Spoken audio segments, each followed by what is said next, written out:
Buenas noches, a mí me tocó investigar a Erik Erikson. Su nombre completo es Erik Hamburger Erikson. Nació en Alemania el 15 de junio de 1992 y falleció en Estados Unidos el 12 de mayo de 1994. Era un psicoanalista estadounidense de origen alemán reconocido mundialmente, entre otras áreas, por sus contribuciones en psicología del desarrollo. Su origen está rodeado de cierto misterio. Su padre biológico fue un danés desconocido que abandonó a su madre cuando Erikson nació. Su madre se llamaba Carla Abrahamsen. Era una joven danesa de origen judío que crió sola a su hijo durante los 3 primeros años y luego se casó con el doctor Theodor Homberger, quien era pediatra del niño, y juntos se mudaron a Karlsruhe, al sur de Alemania. Después de finalizar la secundaria, Eric decidió ser artista. Cuando no asistía a clases de arte, vagaba por Europa visitando museos y durmiendo bajo los puentes. Vivió una vida de rebelde descuido durante mucho tiempo, justo antes de plantearse seriamente qué hacer con su vida. Cuando cumplió los 25 años, un amigo suyo, Peter Bloss, artista y más tarde psicoanalista, le sugirió que presentara para una plaza de maestro en una escuela experimental para estudiantes estadounidenses, dirigida por Dorothy Burlingham, una amiga de Anna Freud. Además de enseñar arte, logró un certificado en educación Montessori y otro de la Sociedad Psicoanalítica de Viena. Fue psicoanalizado por la misma Anna Freud. Mientras estuvo ahí, conoció a una profesora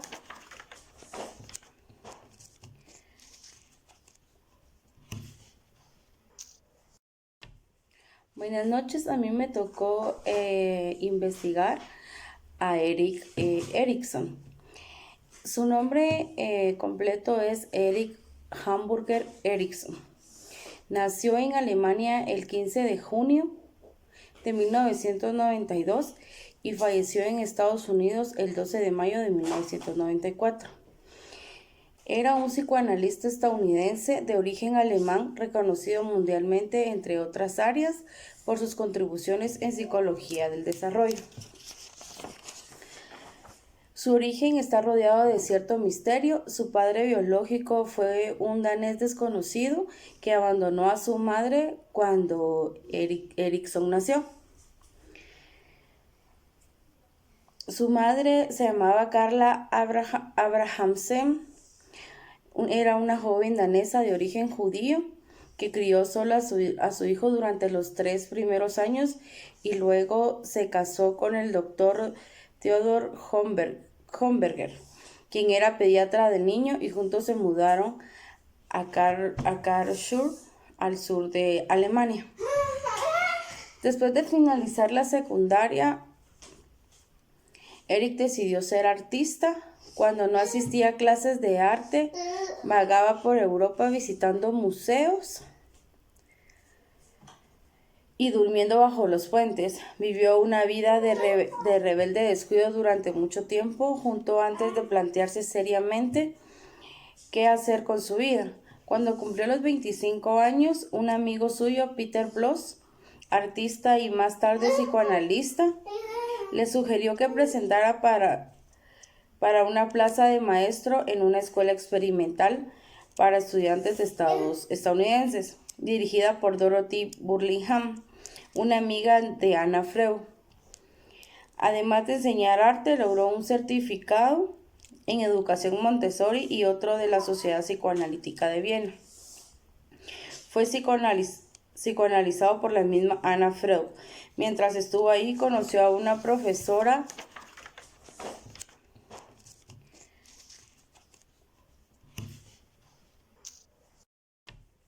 Buenas noches, a mí me tocó investigar a Erik Erikson. Su nombre completo es Erik Hamburger Erikson. Nació en Alemania el 15 de junio de 1992 y falleció en Estados Unidos el 12 de mayo de 1994. Era un psicoanalista estadounidense de origen alemán reconocido mundialmente, entre otras áreas, por sus contribuciones en psicología del desarrollo. Su origen está rodeado de cierto misterio. Su padre biológico fue un danés desconocido que abandonó a su madre cuando Erikson nació. Su madre se llamaba Carla Abrahamsen. Era una joven danesa de origen judío que crió sola a su hijo durante los 3 primeros años y luego se casó con el doctor Theodor Homberger, quien era pediatra del niño, y juntos se mudaron a Karlsruhe, al sur de Alemania. Después de finalizar la secundaria, Erik decidió ser artista. Cuando no asistía a clases de arte, vagaba por Europa visitando museos y durmiendo bajo los puentes. Vivió una vida de rebelde descuido durante mucho tiempo, justo antes de plantearse seriamente qué hacer con su vida. Cuando cumplió los 25 años, un amigo suyo, Peter Bloss, artista y más tarde psicoanalista, le sugirió que presentara para una plaza de maestro en una escuela experimental para estudiantes estadounidenses, dirigida por Dorothy Burlingham, una amiga de Anna Freud. Además de enseñar arte, logró un certificado en educación Montessori y otro de la Sociedad Psicoanalítica de Viena. Fue psicoanalizado por la misma Anna Freud. Mientras estuvo ahí, conoció a una profesora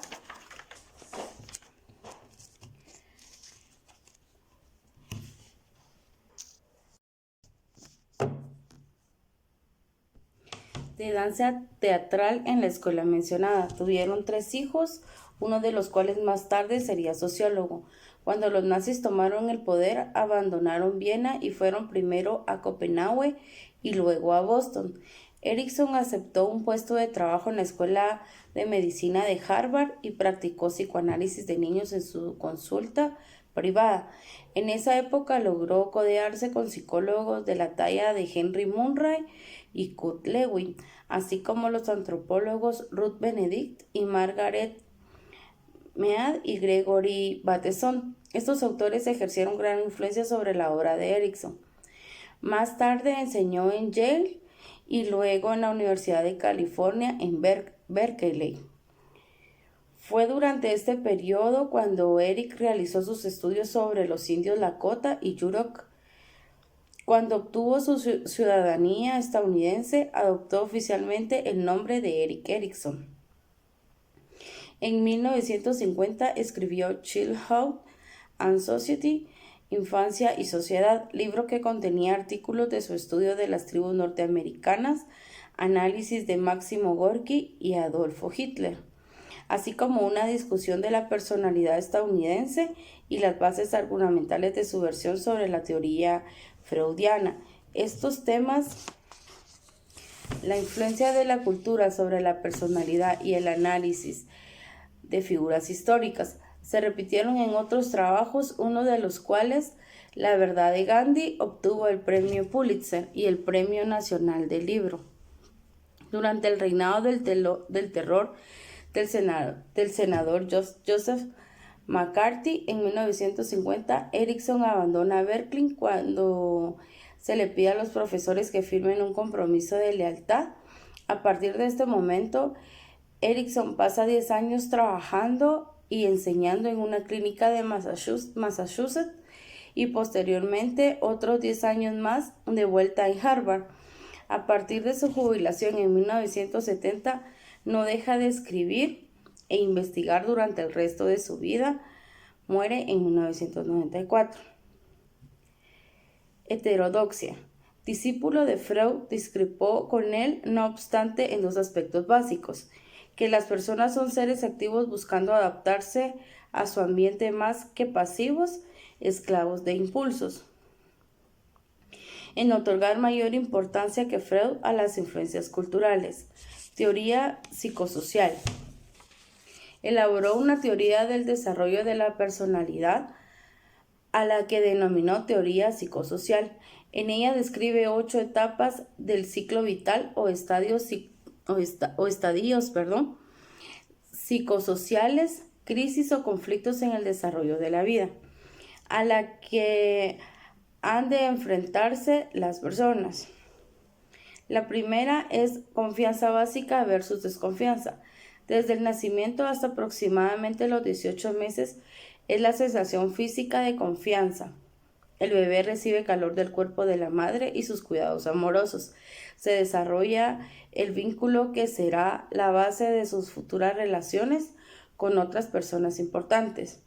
Es receptivo a los estímulos ambientales y por ello sensible y vulnerable a las experiencias de frustración, que son las experiencias más tempranas que proveen aceptación, seguridad y satisfacción emocional, y están en la base del desarrollo de la individualidad. Depende entonces del sentimiento de confianza que tengan los padres en sí mismos y en los demás, el que puedan reflejar en sus hijos.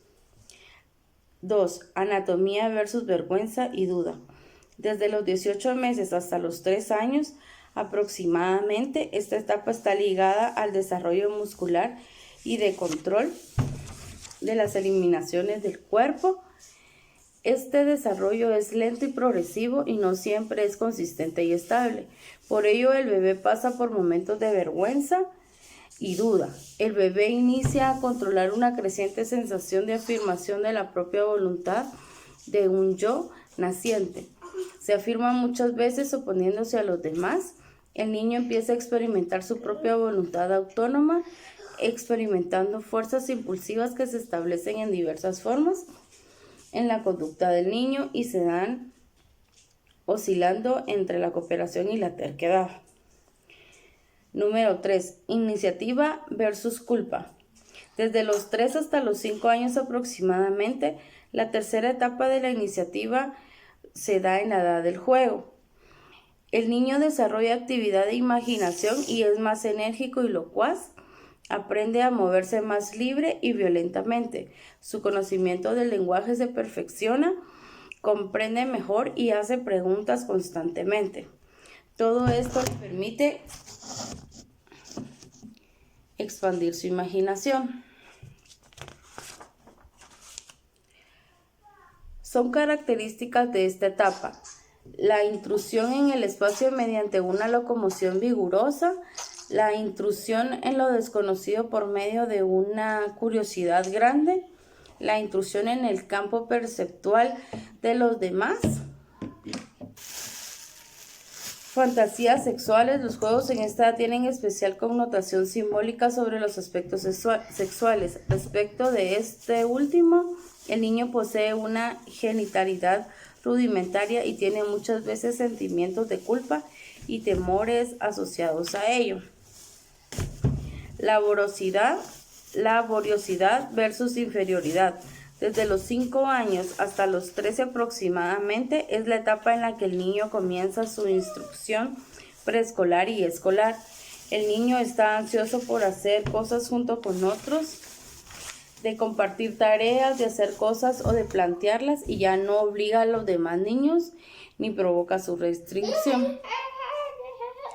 5. Búsqueda de identidad versus difusión de identidad.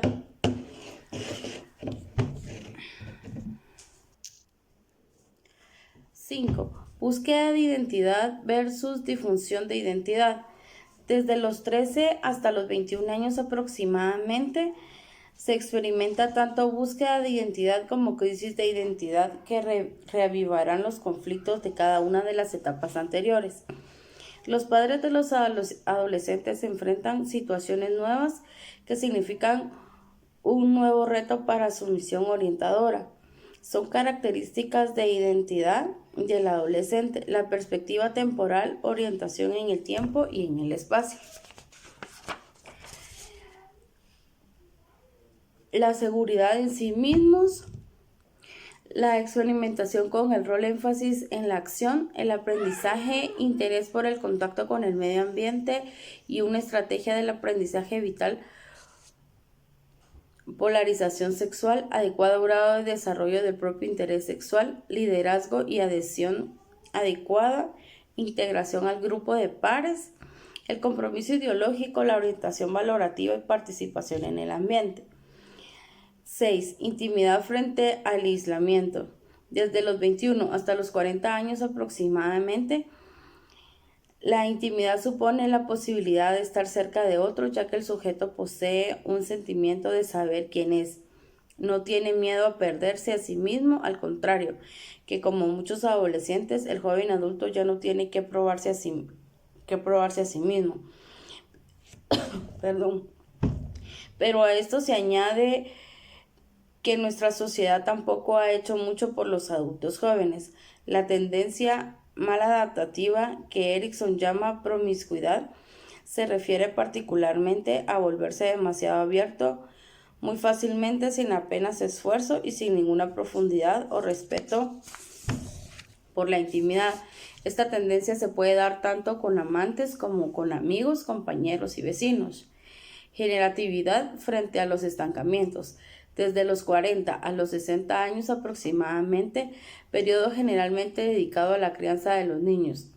La tarea fundamental de esta etapa es lograr un equilibrio apropiado entre la productividad y el estancamiento. La productividad es una extensión del amor hacia el futuro. Tiene que ver con una preocupación sobre la siguiente generación y todas las demás futuras. Tanto el tener y criar a los hijos como así también realizar tareas vinculadas a la enseñanza, la escritura, la inventiva, las ciencias, las artes y el activismo social complementan la tarea de la productividad.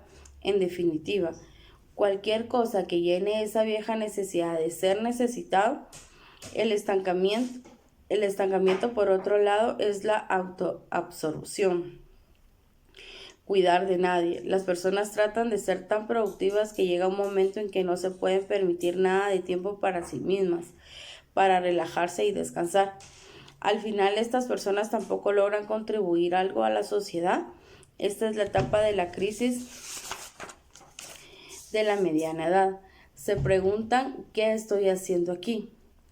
Número 8. Integridad frente a desesperación. Desde aproximadamente los 60 hasta la muerte, esta es la última etapa en la delicada adultez tardía o madurez. La tarea primordial es lograr una integridad con un mínimo de desesperanza. Primero ocurre un distanciamiento social desde un sentimiento de inutilidad. Existe un sentimiento